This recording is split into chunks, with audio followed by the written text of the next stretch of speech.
Bloom's Taxonomy versus Addie. Wondering what learning strategies or models would be best to educate your students? Don't worry, because we've got you covered. To help you out, we've got all the details about the two best-known instructional design models, which are known as Bloom's Taxonomy and ADDIE, or Addie. These models are well-liked because they make it easier for teachers to create comprehensive courses and for students to learn in the best way possible. Hello!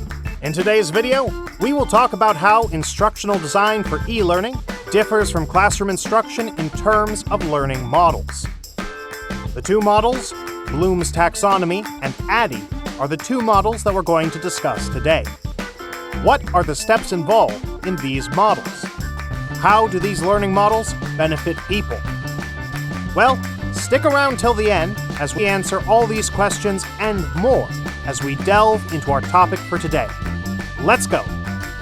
Since we're going to be comparing the two learning models, let us tell you what Bloom's Taxonomy and Addie actually are. Bloom's Taxonomy and Addie are instructional design frameworks that are employed to improve learning. You might be wondering what instructional design is.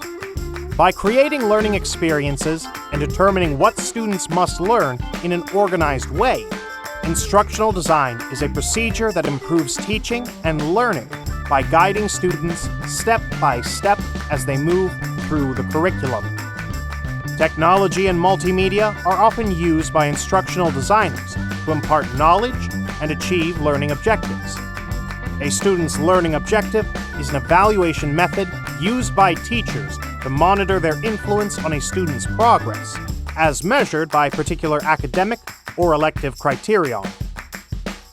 Bloom's Taxonomy is a framework composed of three hierarchical models in order to categorize educational learning aims into various levels based on their complexity and precision. It distinguishes between multiple tiers of human cognition, including a person's thoughts, experiences, and perceptions. The majority of teachers make use of Bloom's Taxonomy when preparing tests, quizzes, and questioning techniques for their students. So basically, when we look at the levels in Bloom's Taxonomy, each level is crucial to learning to develop critical thinking skills and capacities since it is based upon a hierarchy of learning levels. At the lowest level of thought, students should be able to remember, understand, and apply knowledge. Once students are able to do so, they should be stretched into higher forms of thinking, such as analyzing, evaluating, and creating knowledge. Educators should design lessons and curriculum that lead students through this process, starting from remembering information to the creation of new ideas. Now, moving on to Addie. Addie stands for Analysis, Design, Development, Implementation, and Evaluation. Many instructional designers and training developers use the Addie instructional systems design approach to design and construct courses. Due to its ability to help you produce the most effective learning materials, Addie may be the most well-known instructional design model in the e-learning world. Educators argue that since the entire process is specified through steps, the Addie technique is considerably simpler. While some would argue that Addie is only appropriate for online learning, others would agree that it can be adopted to suit the traditional classroom setting. Let us give you a quick overview of the 5 phases that make up ADDIE, Addie. Step 1. Analysis. The analysis is the initial stage.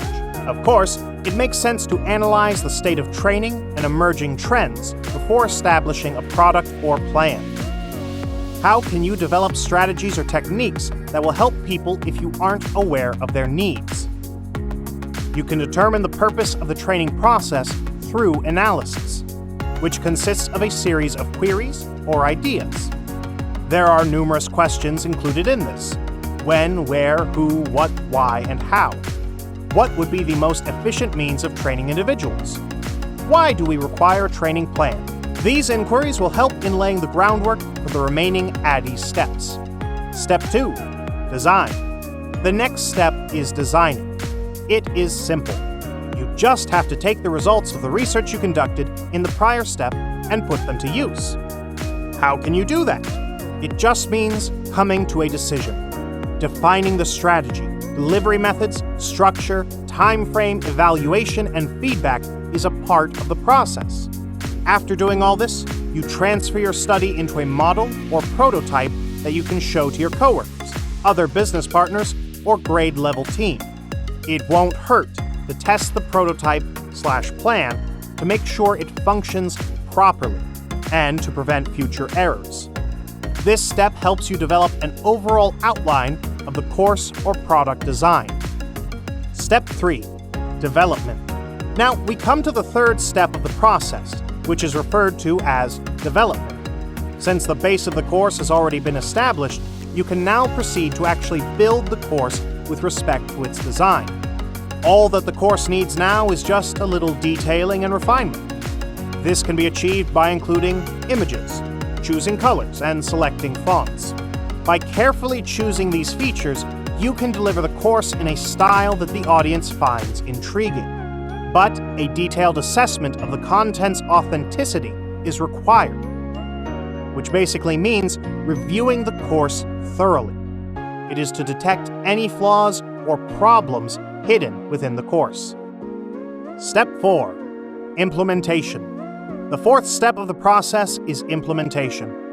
It's time to introduce the course to your students or learners now that you've finished constructing it. You'll be able to educate your students about a variety of topics by making the course available online. Your students can learn about a variety of topics by enrolling in your course, which you can upload to a website, an app, or an LMS. Step 5. Evaluation.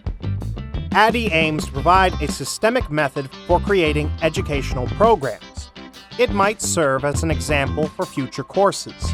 Feedback on each component of the course is essential so that you can improve and update the content. You can obtain feedback in a number of ways, but surveys are typically conducted to achieve this goal. You ought to have a report of the evaluation at the end of the process. Now that you are aware of what Bloom's taxonomy are, let's compare them. Some people personally find Addie much more straightforward and easier than Bloom's taxonomy. Both models are beneficial for students, of course, but differ in their application. Bloom's taxonomy is the model that is used for classroom instruction, whereas Addie is the model that some typically use for e-learning and product design purposes. Addie seems well suited for designing online courses and products. The more clearly articulated phrases appear to be, the easier it is to put into action in online context. The flexibility of an e-learning strategy is probably its best feature. Addie offers many benefits, such as the ability to be modified easily and the flexibility to be used with other models. But it also has certain drawbacks. As you are aware, there are certain steps we must follow in this process. It can be pretty time-consuming. Additionally, since each step depends on the outcome of the one before it, making a single mistake can result in having to restart the entire process, which makes Addie a lengthy procedure. Its biggest weakness, however, is that development and implementation occur rather late in the design phase. This means that there is a limited window for teachers to assess formatively, to identify potential learning gaps and/or flaws in the product before continuing to implementation. On the other hand, Bloom's taxonomy facilitates students' sequential progress through levels of thought complexity and allows instructors to assess formatively at each level before moving on. Teachers can better comprehend the various cognitive demands by using Bloom's taxonomy. Better understanding student behavior allows instructors to assess the various stages of learning objectives. Since Bloom's taxonomy associates complicated, interdependent processes with straightforward domain identifiers, it decreases student expectations for higher-level consideration and reasoning, which is one of its drawbacks. The taxonomy misleads educators into decontextualizing learning based on these categories alone, which affects acquisition and learning negatively. As you can see, both designs have their pros and cons. The choice of which design to employ depends on your goal or problem to which you're trying to find a solution. The more familiar you become with various instructional design models, the better you will be able to differentiate which model would be the most appropriate within your context line. And that's a wrap on this video. We hope you liked it, and if you did, make sure to press the like button. If you haven't subscribed already, make sure to subscribe to our channel to check out more mini lessons on educational topics. Which instructional model do you use, and why? If you have questions regarding Bloom's Taxonomy and Addie, make sure to write them in the comments section below. You can also tell us the topics that you would like to see videos on in our forum in the video description. We'd love to hear from you. Thank you for your service, educators. Until the next time, adios, jamata, ciao, bye-bye.